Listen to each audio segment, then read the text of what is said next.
بسم اللہ الرحمن الرحیم۔ رسول اللہ صلی اللہ علیہ وسلم کا یہ پیارا دین، جس میں اللہ عز و جلال نے پھر عورتوں کی قلبی نزاکتوں کا بھی خیال کیا۔ صحابیہ خولہ بنت حکیم رضی اللہ تعالی عنہ تشریف لائیں اور آ کے اپنے خامد کی شکایت کرتی ہیں، یا رسول اللہ صلی اللہ علیہ وسلم، اکل مالی وافنى شبابي ونسرت له بطني فلما كبرت سني وانقطع ولدي ظاهر مني۔ اللہ کے رسول، میرا مال بھی یہ کھا گیا، اللہ اس نے جوانی بھی میری بڑھاپے میں بدل دی۔ اے اللہ، میری وجہ سے اس کو تو نے اولاد بھی دی، اب جب میرا بچہ بھی مجھ سے دور ہو گیا، میں بھی بوڑھی ہوگی، اب اس نے زہار کر لیا، کہتا ہے کہ تم میری ماں جیسی ہو۔ سیدہ عائشہ گھر میں موجود تھی، سیدہ عائشہ کو یہ آواز نہیں آئی، تیرے رب نے سن لی۔ اللہ نے فوراً قرآن اتار دیا، قد سمع اللہ قول التی تجادلک فی زوجها۔ اس فون کو نا آپ بند کر دیجئے۔ جمعے کا ادب یہ ہے کہ اگر کوئی بول رہا ہو تو اس کو چپ کروانا بھی لغو بات ہے۔ تو اصل جو جمعہ اور تقریر اور وعظ کا مقصد ہوتا ہے وہ انسانوں کی تربیت ہوتا ہے۔ سب کچھ چھوڑ دیں، اجر کی نیت سے، ثواب کی نیت سے انسان کو بیٹھنا چاہیے۔ کوئی آیا ہے یا نہیں آیا، اس کا کوئی کسی پہ ٹھیکہ نہیں ہے۔ جو آ گیا ہے اللہ اس کو اجر دے گا، جو کسی عذر کی وجہ سے نہیں آیا اللہ اس کو وہاں اجر دے دے گا۔ اللہ نے ہم سے پوچھ کے تو اجر نہیں دینا۔ اس لیے صرف پریشانی مجھے اور آپ کو یہ ہونی چاہیے کہ میرا جمعہ محفوظ ہو جائے، چونکہ میں اس وقت اپنے اس مقصد میں بیٹھا ہوں۔ تو سب بھائیوں سے گزارش ہے، اپنے موبائل آف کر کے بیٹھا کریں۔ اللہ آپ سب کو عزتوں اور برکتوں سے نواز دے۔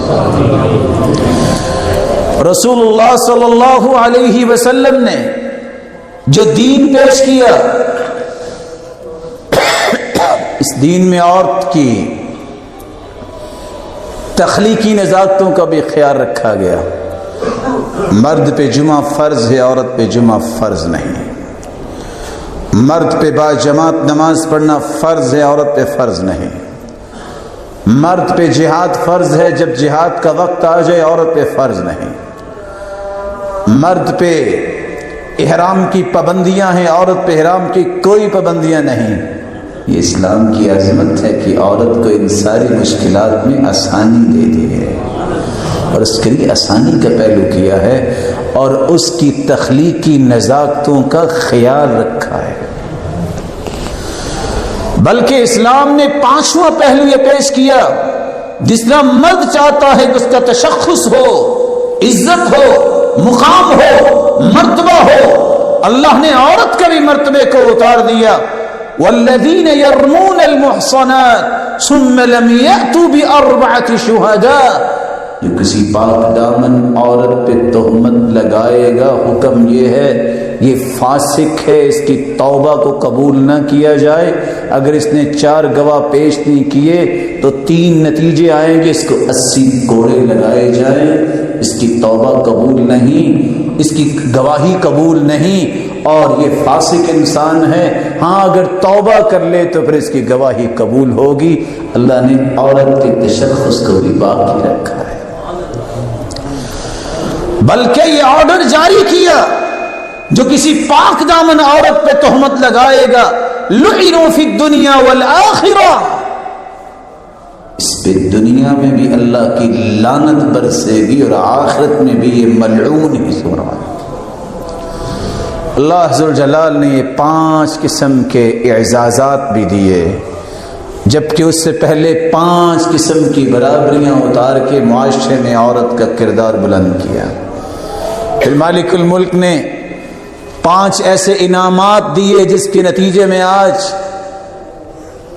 کسی عورت کے لائق نہیں کہ وہ زبان کھولے، کسی مرد کے لائق نہیں کہ اس کے بارے میں 2 رائے پیش کرے۔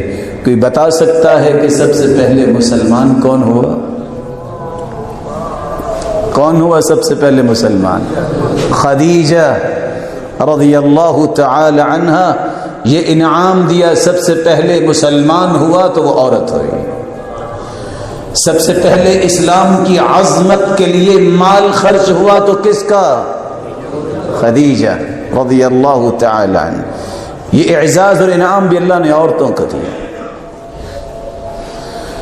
سب سے پہلے جو اسلام کی وجہ سے شہید ہوا تو کون؟ سمیہ رضی اللہ تعالی عنہا۔ یہ اعزاز اور انعام بھی ملا تو کن کو؟ عورت کو ملا۔ سب سے پہلے جس ممبر و محراب پہ آج ہم کھڑے اور بیٹھتے ہیں، سب سے پہلا ممبر اسلام میں بنا تو کس نے بنوایا؟ فقیہ انصاریہ صحابیہ رضی اللہ تعالی عنہا نے اپنے غلام کو بلایا، جھاؤ کی لکڑی لے کے آیا، میمون تھا اس کا نام، یہ صحابیہ نے ممبر بنا کے پیش کیا تھا۔ یہ اعزاز بھی کن کو ملا؟ عورت کو ملا۔ سب سے پہلی اذان جو اسلام کے اندر ہوئی کہاں ہوئی؟ انصاریہ صحابیہ کا گھر سب سے بلند تھا، جس کی چھت پہ چڑھ کے سیدنا بلال نے اسلام کی پہلی اذان دی تھی۔ کس کا گھر استعمال ہوا؟ عورت کا استعمال ہوا۔ یا اگر آپ پسند کریں تو دو گزارشیں کر دوں؟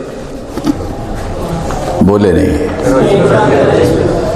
اگر سب سے پہلا ممبر عورت نے بنوایا ہے، سب سے پہلی چھت عورت کے گھر کی استعمال ہوئی ہے، تو کہنے والوں کی بات تو صحیح ہے نا، دنیا میں جہاں بھی مسجد بنے ممبر عورتوں کو بنانا چاہیے، اور ساؤنڈ سسٹم کا بندوبست بھی عورتوں کو ہی کرنا چاہیے، کیونکہ سب سے پہلی اذان بھی عورت نے پہنچائی ہے مردوں تک۔ یہ اعزاز اسلام نے دیا ہے، اور اللہ ذوالجلال نے کتنا بڑا اعزاز دیا ہے کہ جتنی عظمت کے کام تھے مولا کریم نے وہ مردوں کے بجائے عورتوں کے ذریعے کروائے ہیں۔